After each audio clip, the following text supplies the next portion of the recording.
Você liga a TV ou abre o celular e vê as manchetes.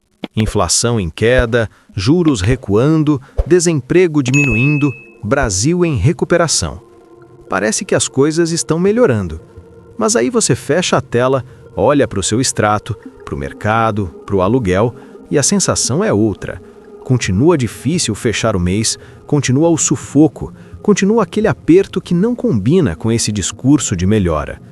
Talvez você já tenha pensado, se o Brasil está melhor, por que a minha vida continua no aperto? Se esse pensamento já passou pela sua cabeça, esse episódio é para você.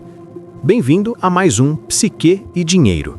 Aqui a gente une psicologia e finanças para entender não só o que acontece com o país, mas o que acontece com você, que é quem pega ônibus, paga boleto e sente na pele o efeito de cada mudança econômica. Vamos começar separando duas coisas que quase sempre se misturam: o Brasil dos indicadores e o Brasil da sua vida real. Quando um economista diz que o Brasil está melhorando, ele está olhando para grandes números: PIB, inflação, taxa básica de juros, desemprego, contas públicas. Esses números são importantes. Eles dizem se o navio chamado Brasil está indo para frente ou para trás. Só que o navio é enorme. Quando o comandante mexe no volante, ele não vira na hora. Ele demora para mudar de direção. Enquanto isso, lá embaixo, nas partes escondidas, quem está trabalhando ainda sente a água batendo forte. Em 2026, é possível que, tecnicamente, o Brasil esteja numa fase de recuperação em relação a anos anteriores. Mas a pergunta que importa para você não é o Brasil está melhor. Essa melhora chegou na minha vida? Porque as médias escondem os detalhes. A inflação pode ter caído no geral, mas alguns itens que pesam muito na sua vida, comida, aluguel, transporte, escola, plano de saúde, podem continuar subindo num ritmo que o seu salário não acompanha. O desemprego pode ter diminuído no papel, mas isso pode vir junto com mais gente trabalhando por menos, em condições mais frágeis, sem carteira assinada, sem segurança. Então, quando você ouve "o Brasil melhorou" e não sente isso, acontecem duas coisas perigosas na sua mente. A primeira é a culpa. Você começa a pensar: se o país está melhor e eu continuo quebrado, o problema deve ser só comigo. É como se a narrativa oficial colocasse você sozinho no banco dos réus. Você esquece que existem forças maiores atuando sobre a sua vida financeira. A segunda é a anestesia. Você pode pensar: bom, se está tudo melhorando, uma hora vai melhorar para mim também. É só esperar. E aí você entra num modo passivo, esperando que o vento econômico empurre a sua vida para frente, como se bastasse ficar parado. Só que sem alguns movimentos concretos seus, você pode continuar no mesmo lugar, mesmo que o país cresça, mesmo que os números melhorem. Tem ainda um outro ponto, o ponto de partida de cada pessoa. Para quem já tinha reserva, já investia, já tinha renda mais alta, qualquer melhora macroeconômica tende a ser sentida muito mais rápido. Juros caindo significa crédito mais barato para a empresa dela crescer, oportunidade de comprar ativos, melhorar padrão de vida. Para quem já vivia no aperto, a melhora vem primeiro como alívio de tragédia. Conseguir sair do vermelho mais fundo, renegociar uma dívida, pagar o básico com um pouco menos de sufoco. É como se uma pessoa estivesse saindo de -5 para -3, enquanto outra está indo de 8 para 10. As duas estão subindo, mas em lugares muito diferentes da régua. Do ponto de vista psicológico, isso gera uma sensação de injustiça silenciosa.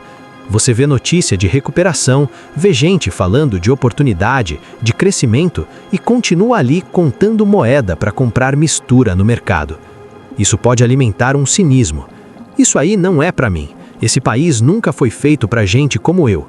Existe um fundo de verdade nisso. O Brasil é um país profundamente desigual.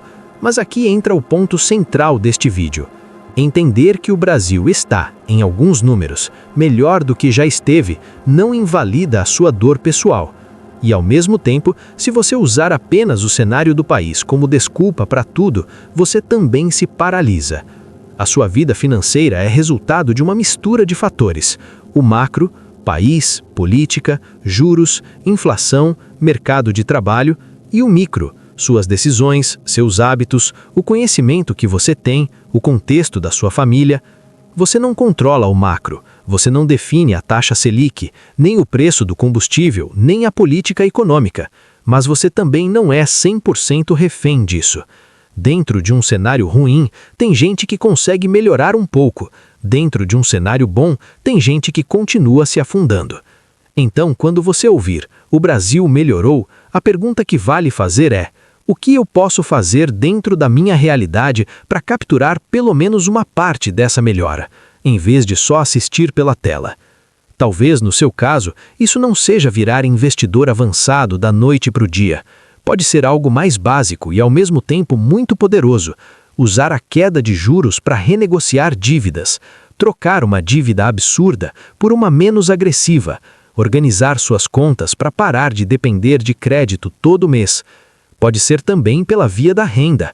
Se alguns setores começam a contratar mais, pode ser hora de olhar com mais atenção para possibilidades de mudança de trabalho, cursos e formações que aumentem seu valor de mercado, bicos mais estratégicos que complementem renda sem destruir totalmente sua saúde. Não é aquela fantasia de empreenda e fique milionário, mas sim como eu posso me reposicionar um pouco melhor dentro desse cenário. Tem ainda a questão da narrativa interna.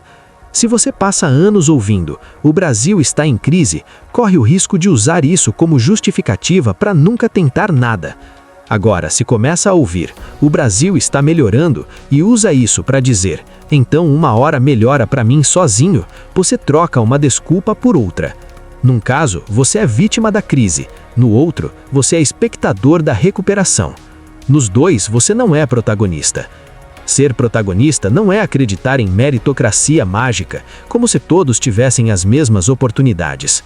É reconhecer que existe um pedaço da sua vida financeira que é estrutural e injusto. E existe um pedaço, mesmo pequeno, que é sua responsabilidade. E é nesse pedaço que vale colocar energia. Se tudo é culpa do sistema, você cruza os braços. Se tudo é culpa sua, você se enche de vergonha e também trava. Os dois extremos te paralisam. A maturidade financeira está em pensar: tem um pedaço que realmente me prejudica e não depende de mim. E tem um pedaço, menor mas real, que é minha responsabilidade. É aqui que eu vou agir. Se este vídeo te encontrou num momento em que o noticiário fala de melhora, mas você ainda está no aperto, enxerga isso como um chamado. Um chamado para olhar com honestidade para sua situação, sem se comparar com quem está muito acima e sem ficar anestesiado esperando que o país resolva tudo por você. Talvez para o Brasil, 2026 seja o começo de uma recuperação. Para o seu mundo particular, 2026 pode ser o começo de outra coisa. O ano em que você parou de ser só reagente ao cenário e começou a construir, com as ferramentas que tem, uma margem mínima de segurança e dignidade. Se este episódio fez sentido para você, deixe o seu like, compartilhe com alguém que vive dizendo que o Brasil pode até melhorar, mas para mim nunca muda, e se inscreva no canal Psique e Dinheiro. Aqui a ideia não é vender conto de fadas econômico, mas te ajudar a enxergar qual parte da sua vida financeira ainda está nas suas mãos, mesmo dentro de um país tão desigual.